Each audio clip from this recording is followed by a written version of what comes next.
The name of this series is Answering Islamic Apologists. And so we, as Christians here, are going to try to answer Dr. Badawi. And I'm with our Director of Research, Steve Morrison. Steve, great to have you here. Thanks, Larry. And I'll just put Dr. Badawi away. I'll put him back here where he'll be there for us for later. God's prophet Isaiah mocked dead, graven image religion. Quoting from Isaiah chapter 44, verses 14 through 20. He heweth him down cedars, and taketh the cypress and the oak, which he strengtheneth for himself among the trees of the forest. He planteth an ash, and the rain doth nourish it. Verse 15. Then shall it be for a man to burn, for he will take thereof, and warm himself. Yea, he kindleth it, and baketh bread. Yea, he maketh a god, and worshipeth it. He maketh it a graven image, and falleth down thereto. Verse 16. He burneth part thereof in the fire. With part thereof he eateth flesh. He roast, and is satisfied. Yea, he warmeth himself, and said, Aha, I am warm. I have seen the fire. Verse 17. And the residue thereof he maketh a god, even his graven image. He falleth down unto it, and worshipeth it, and prayeth unto it, and saith, Deliver me, for thou art my God. Verse 18. They have not known nor understood, for he hath shut their eyes, that they cannot see, and their hearts, that they cannot understand. Verse 19. And none considereth in his heart, neither is there knowledge nor understanding to say, I have burned part of it in the fire. Yea, also I have baked bread upon the coals thereof. I have roasted flesh and eaten it. And shall I make the residue thereof an abomination? Shall I fall down to the stock of a tree? Verse 20. He feedeth on ashes.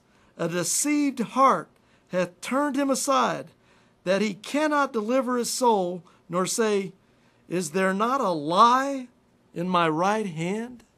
See also 1 Kings 18:27, where God's prophet Elijah mocked the false prophets of Baal at the Mount Carmel. Is it mean and nasty to tell sincere religious believers the truth about themselves? Number one, is it loving not to tell someone the truth about themselves or their religious beliefs? Number two, was Jesus loving or mean and nasty when he said, quote, Woe to you, teachers of the law and Pharisees, you hypocrites! You shut the kingdom of heaven in men's faces. You yourselves do not enter, nor will you let those enter who are trying to. You snakes, you brood of vipers, how will you escape being condemned to hell? Matthew chapter 23, verses 13 through 15, verse 33. 3. Was Jesus mean and nasty when he, quote, made a whip out of cords and drove all from the temple area? The whip obviously taking time to make. And he scattered the coins of the money changers and overturned their tables, end quote, while shouting, quote, Get these out of here. John chapter 2, verses 15 through 16. Number 4. Was Jesus wrong when he said, quote, Watch out for false prophets. They come to you in sheep's clothing, but inwardly they are ferocious wolves. Matthew chapter 7, verse 15. Point 5. Was Jesus without love when he said, quote, I know that you cannot tolerate wicked men, that you have tested those who claim to be apostles but are not, and have found them false. Revelation chapter 2, verse 2. 6. Was the Apostle Paul unloving when he said of sincerely religious people, quote, Their teaching will spread like gangrene. Among them are Hymenaeus and Philetus, who have wandered away from the truth. They destroy the faith of some. 2 Timothy chapter 2, verse 17 through 18. Point 7. Again, is the Apostle Paul mean and nasty when he warns of false religion in the following example. Quote, "For if someone preaches a Jesus other than the Jesus that we preached, or if you receive a different spirit from the one you received, or a different gospel from the one you accepted, you put up with it easily enough. For such men are false apostles, deceitful workmen, masquerading as apostles of Christ. And no wonder, for Satan himself masquerades as an angel of light. It is not surprising, then, if his servants masquerade as servants of righteousness. Their end will be what their actions deserve." 2 Corinthians chapter 11, verses 4, 13 through 15. Point 8. The beloved Apostle John said, quote, "Dear friends, let us love one another, for love comes from God. Everyone who loves has been born of God and knows God. Whoever does not love does not know God, because God is love. This is how God showed his love among us. He sent his one and only Son into the world that we might live through him. This is love." 1 John 4, 7 through 10. John is known as the Apostle of Love, and he said, quote, "Dear friends, do not believe every spirit, but test the spirits to see whether they are from God, because many false prophets have gone out into the world."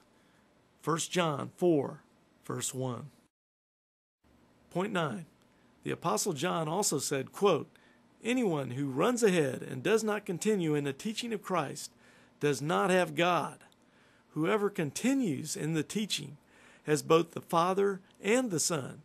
If anyone comes to you and does not bring this teaching, do not take him into your house or welcome him. Anyone who welcomes him shares in his wicked work." 2 John verse 9 through 11. Was the loving John being mean and nasty here? Point 10. The Apostle Paul said, "Speaking the truth in love," from Ephesians 4:15. But what does this mean? Is it loving to not tell the truth because it may offend someone? Or is it loving to tell the truth in spite of the consequences in order that someone's soul might be saved? The answer to this question can be found in Paul's declaration, quote, "Have I now become your enemy by telling you the truth?" Galatians chapter 4, verse 16. Point 11. Jesus said, "I am the way and the truth and the life. No one comes to the Father except through me." John 14:6. The Jews repeatedly tried to kill Jesus because of what he said throughout the gospel records. Paul, Peter, James, and other apostles were killed for what they taught. Many of the Old Testament prophets of God were killed or persecuted. Men of God throughout time have paid the price for telling God's truth. Jesus, the apostles, and the Old Testament prophets were not mean and nasty people, but were showing their true love for God and man by telling men the truth about God, in spite of men's sincere religious convictions to the contrary. Unfortunately, most men do not appreciate this truth, but prefer the example that Isaiah spoke of, quote, "that this is a rebellious people, lying children, children that will not hear the law of the Lord, which say to the seers, 'See not,' and to the prophets, 'Prophesy not unto us right things. Speak unto us smooth things. Prophesy deceits. Cause the Holy One of Israel to cease from before us.'" End quote. Isaiah 30, 9 through 11.